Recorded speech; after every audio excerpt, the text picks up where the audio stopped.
بسم الله الرحمن الرحيم والصلاة والسلام على سيد الأنبياء والمرسلين سيدنا محمد وعلى آله وصحبه أجمعين أما بعد. My dear brothers and sisters, Assalamu Alaikum wa rahmatullahi wa barakatuh. I wanna welcome our brother Sheikh Sajjad. Assalamu Alaikum. عليكم السلام ورحمة الله. كيف حالك؟ Alhamdulillah, كيف الحمد حالك يا لله Sheikh? بخير. So thrilled that you joined us in this podcast ما شاء الله. because I'm sure we will benefit from your knowledge in Islamic values in the family values era. Also, mashallah, you've been the imam for a long time. Inshallah, I will leave that for you to tell us about your credentials and how long you've been an imam and how did all this start. So our brothers and sisters know more about you. Bismillah. Alhamdulillah Rabbil Alameen. We thank Allah subhanahu wa ta'ala for all the favors and bounties Allah has bestowed upon us.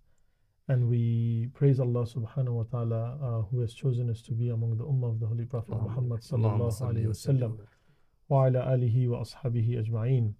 Alhamdulillah, Sheikh Muhsin, I'm a student of this deen. I'm learning, and I think I will be learning till my last breath, inshaAllah, bi'idhnillah. We are all students of this deen, alhamdulillah.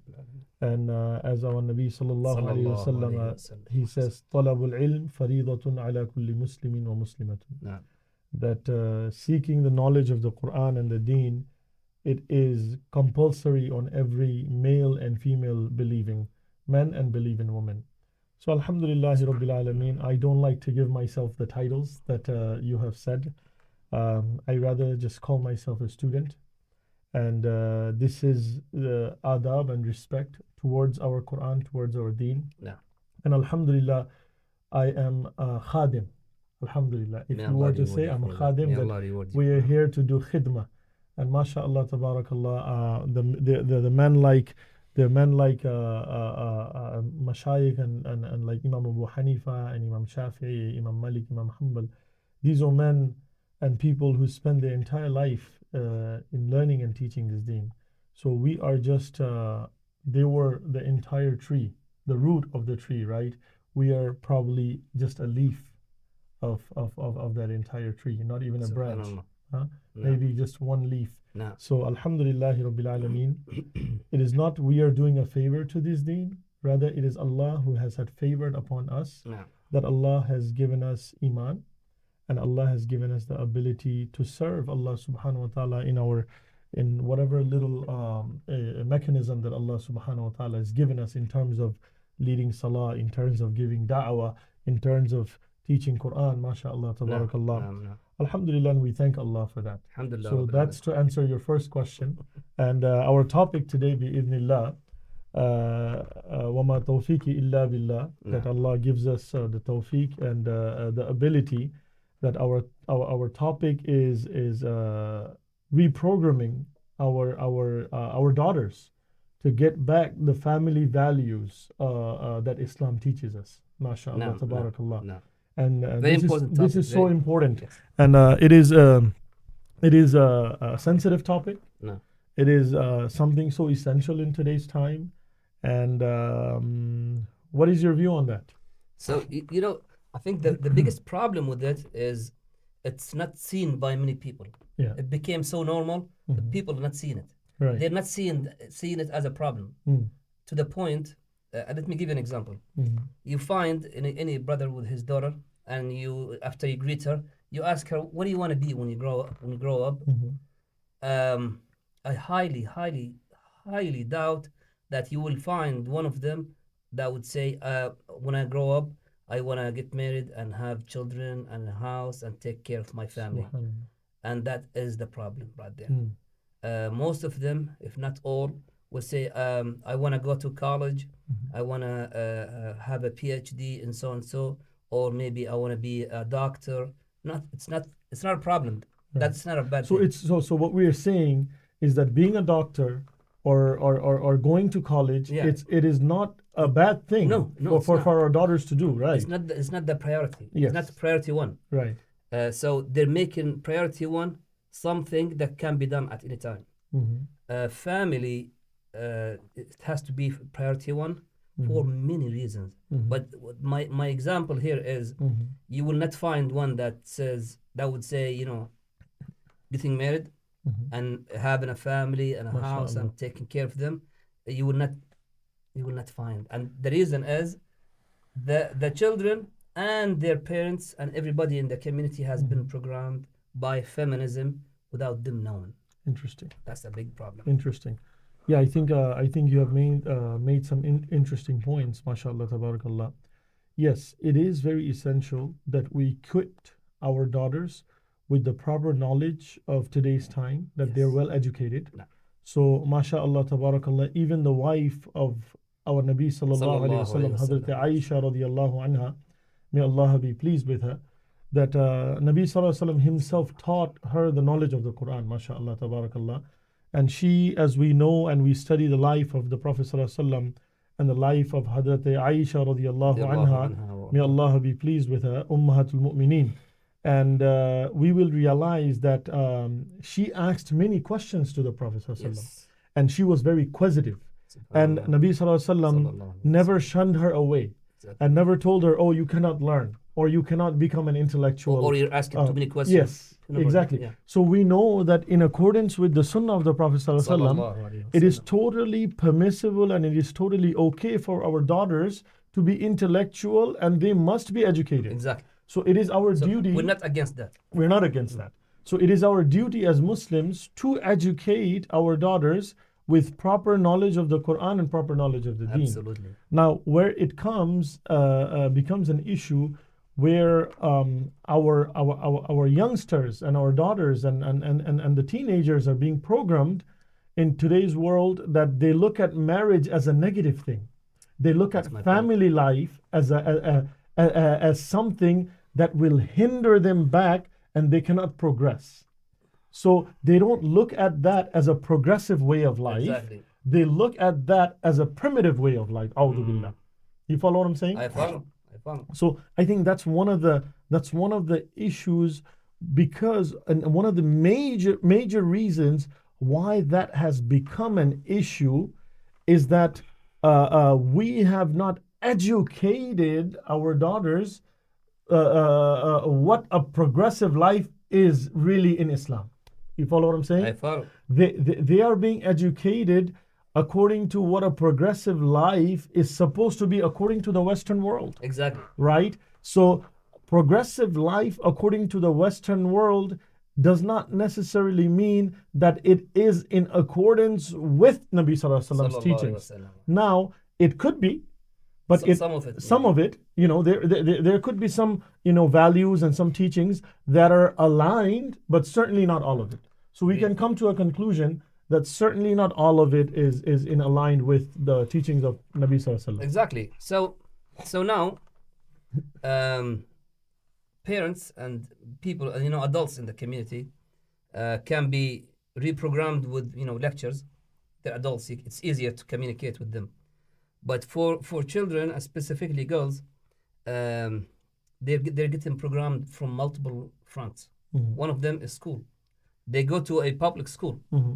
And I doubt public school will teach them sunnah, right? 100%. So you mean public school in America? Yes. Okay. So yeah, I mean, so they're not teaching them anything that has to do with Islam. Okay. And they may not even teach them. Being in this environment will get them to absorb things that is not Islamic without them even knowing. Right. So it becomes like a shameful thing to say, I want to grow up, be a wife and have children and a house. Shameful. They would be quiet about it. They don't want to say it because people around them would be like, "What? You don't want to do this? You don't want to do that?" Well, you know what? You make an interesting point here, Sheikh. You would be amazed if you look at statistics. If you go back and do a little bit of research, you would see that many of the sisters who are, i.e., professionals, engineers and doctors and lawyers, and they are the professionals of today's time, right? And for say that they're married, there are many married professionals, and and they have children, and right after their maternity leave, they have to go back to work, and they're not being able to bond with their children, which, according to statistics in America, if you check it, that it is making them depressed, and it is keeping them there's a distance between them and bonding with the newborn baby. And this is statistically proven in today's time, that many of the sisters who are married and they're professionals, or they have given birth to new children, and they might be in IT sector, they might be in the legal sector, whatever sector it may be in the professional world. After the maternity leave is over, they're back to working.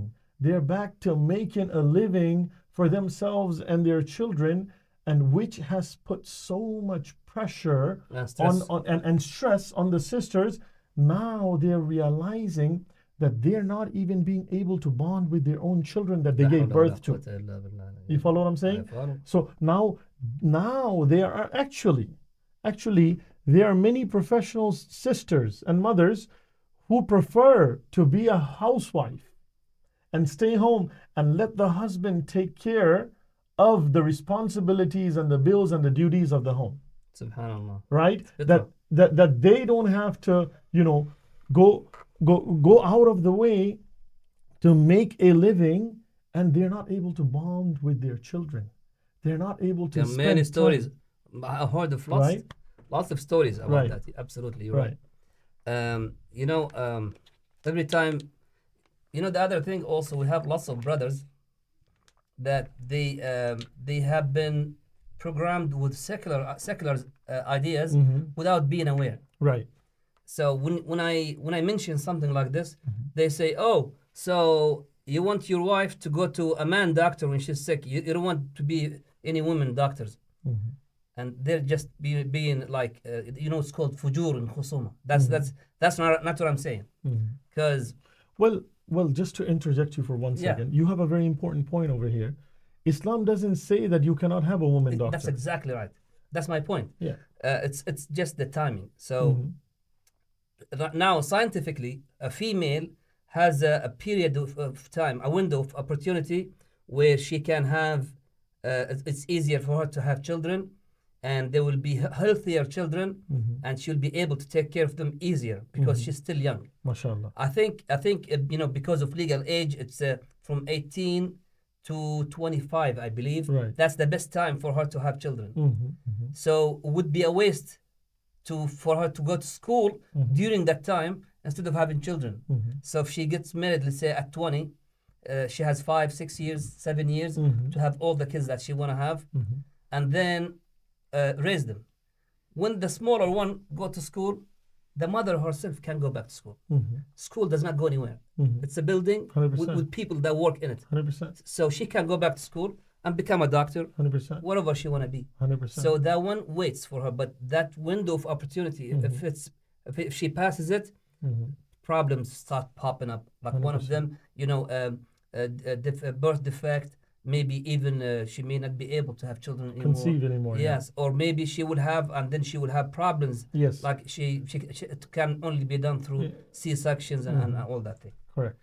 So, but that's the point that they're trying to present as if I'm saying no, they can be doctors, everything, but priority is family. 100%. Make the family, then go and become an astronaut if you want. 100%. 100. Well, one of the things that we have to do as a community is to, like we initially said, we have to educate our daughters, and we also have to teach them how the lifestyle of the wives of the Prophet ﷺ were. What was the purpose of the Prophet ﷺ teaching his wives Islam, so the wives, they can bring up children who will learn the proper knowledge of the Quran and the Deen. It is very imperative that and important that we teach our daughters proper knowledge of Quran and Deen. Absolutely. And one of the things is not just to read Quran, but the values. What are the Islamic values and the Islamic lifestyle that was designed by Allah and shown and exemplified by Nabi Sallallahu Alaihi Wasallam, Sallallahu Alaihi Wasallam. and we should try to adhere to that. Of course. And when absolutely. we adhere to that, inshallah, bi'idhnillah, you will see that there's definitely a lot of barakah from Allah subhanahu wa ta'ala. No. But it is also the purpose in Islam. Islam wants to make the life of women easy. Really and truly, if you look at the commands of the Quran and the Sharia, to use that word, Sharia means the commandments of the Quran, exactly. right? And the teachings of the Prophet ﷺ. Sallallahu Alaihi Wasallam. In Islam, the woman is actually treated like a princess. Absolutely. Like a queen. She is treated like a queen because when 3 times the woman they benefit and the man always loses. When she is a daughter, born as a daughter, she inherits from the wealth of her father. She's entitled to it according to the Quran and Sunnah. No. And then from a daughter, she becomes a wife. Now she is entitled to the wealth of her husband. Subhanallah. And from a wife, when she becomes a mother, now she is entitled to the wealth of her sons. MashaAllah, tabarakallah. So in Islam, a woman is protected as a daughter.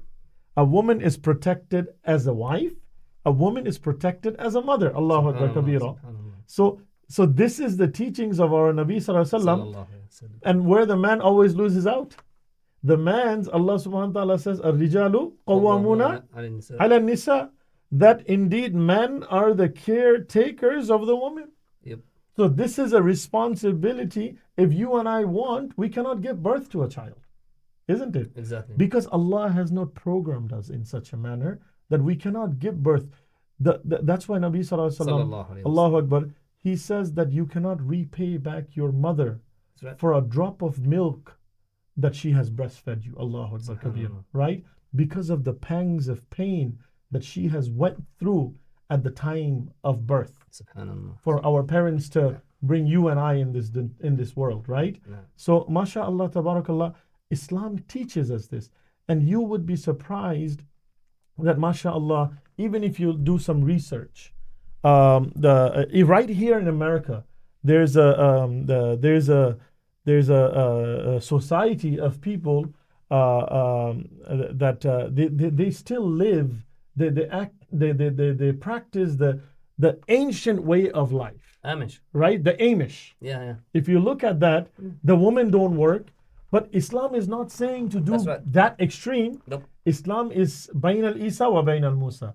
That you don't become so extreme that the woman cannot partake in activities and they cannot become leaders and they can become da'is, they can become teachers, they can become role models and scholars. And indeed, Islam has produced many scholars. The Sahabas learned from Hazrat Aisha radiallahu anha, right? And she was a woman, mashallah. And the Sahabas, they were men.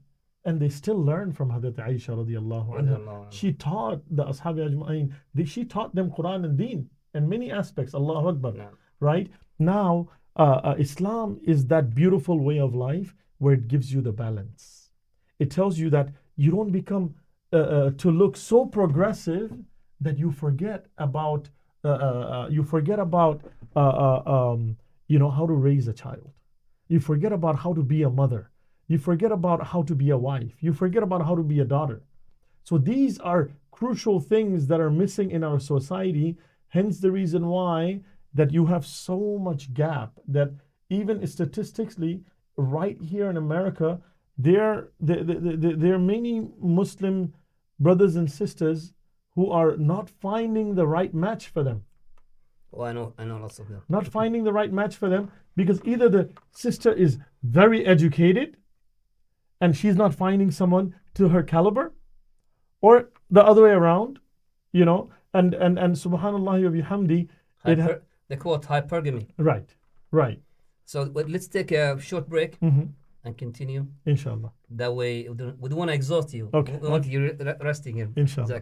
Thank you. Our brothers and sisters will be back, inshallah, Thank you. in a few minutes. Assalamu Alaikum.